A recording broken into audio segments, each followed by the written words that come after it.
I used to believe I was on a fast path to enlightenment. But the first time I heard someone say I needed to feel and even express my emotions, I cringed. I remember thinking, what do emotions have to do with enlightenment or reaching my full potential? I was confused. But in that moment of doubt, I chose to trust that my teachers knew what they were talking about. Looking back, I can say, that decision to trust was one of the wisest choices I have ever made. Because today, my life is filled with more love, more joy, and more inner freedom than I ever imagined possible. So why is it so important to feel our emotions?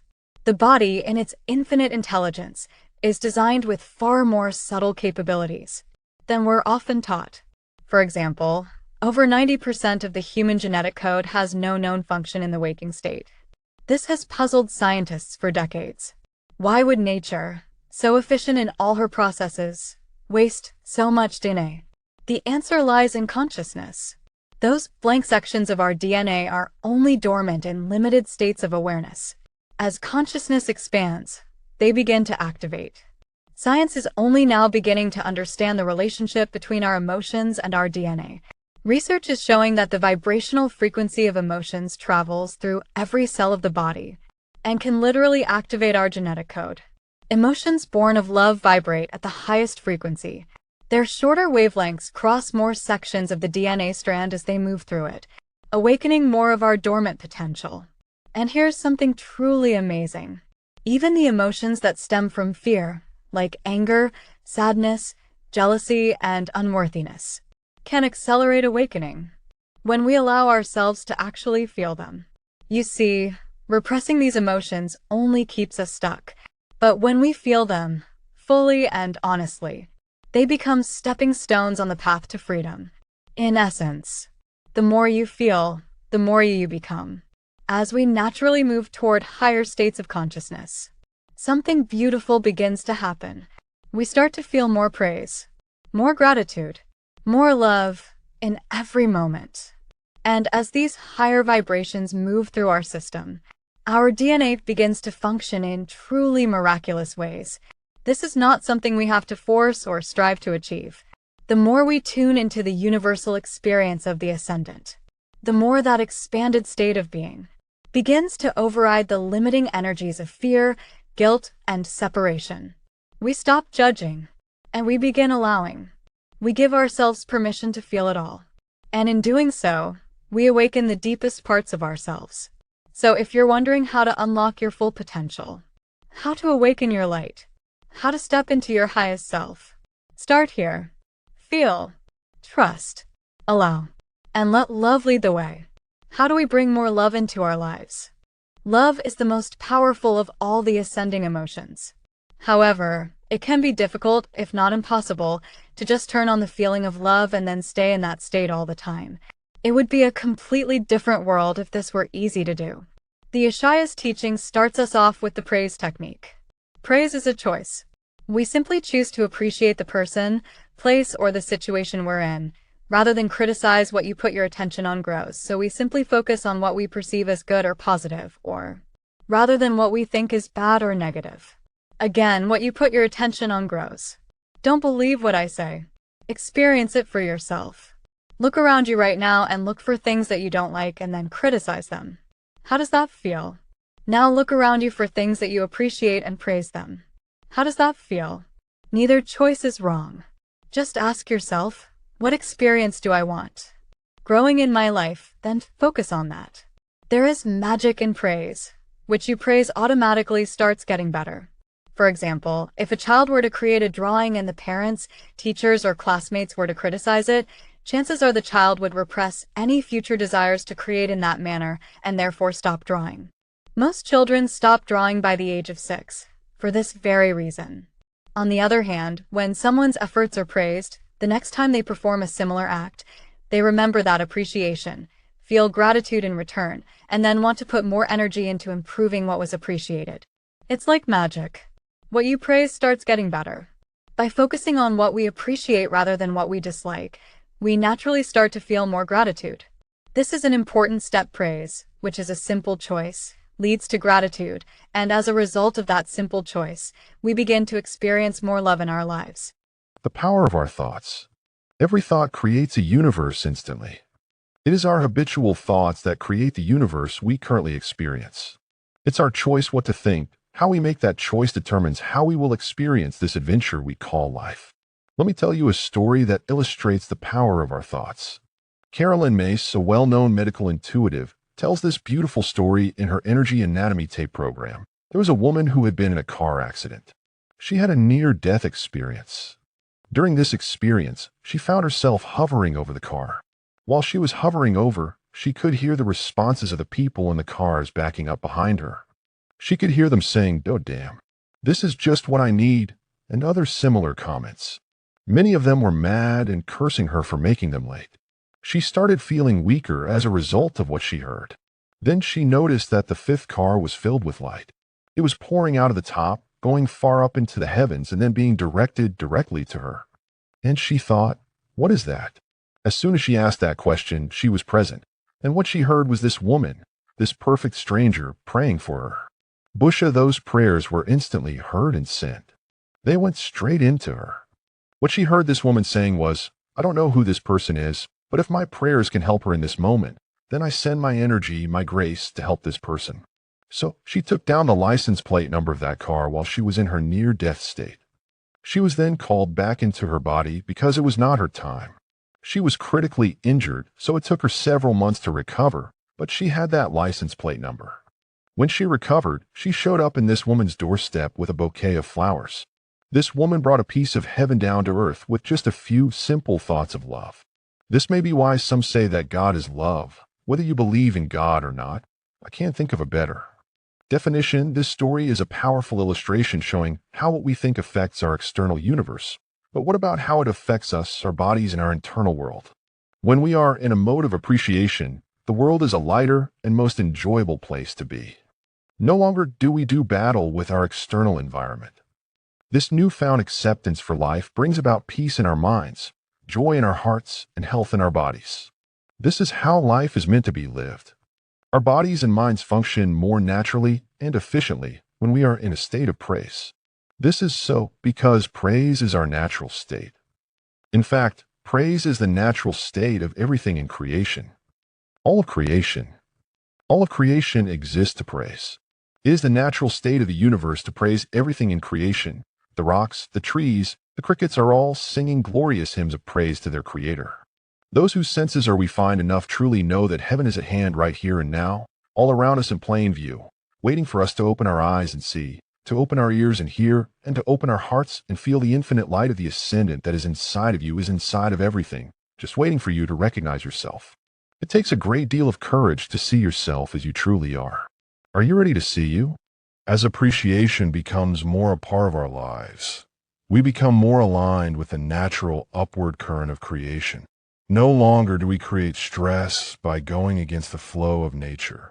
Life unfolds in never-ending waves of joy, love, and creativity. That's what this whole new age is all about. This is undoubtedly a time of change like never before, the pole shifting, the age of Aquarius, the frequency rising, Armageddon, the end of time. The list goes on. All prophecies about a big change point to this time. The dawn of the third millennium. What does it all mean? People have developed complex ideas and plans for predicting and preparing for this new time.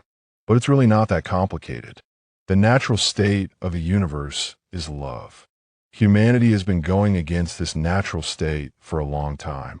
This is the source of pain and suffering in the world. But that's the game we so eagerly agree to play. We chose to forget our greatness.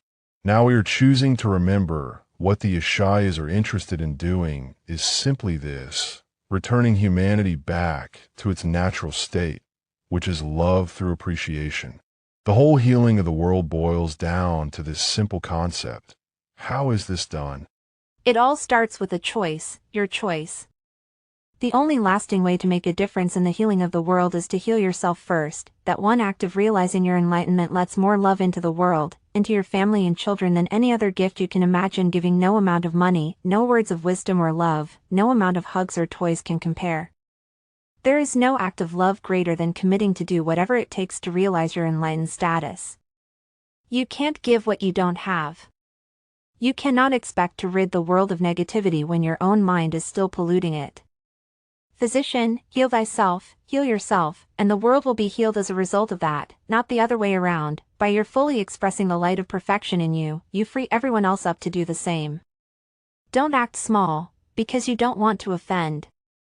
Be the real you, a perfect child of God in every moment. Mastering this is what serves humanity most. For some, the idea of healing the world means nothing to them, and that is perfectly okay. I understand fully. We all have enough of our own problems, let alone adding a big task like healing the world to the list. Maybe your primary interest is to reduce the amount of stress in your life or to simply feel happier. If that's the case, what can Ascension do for you?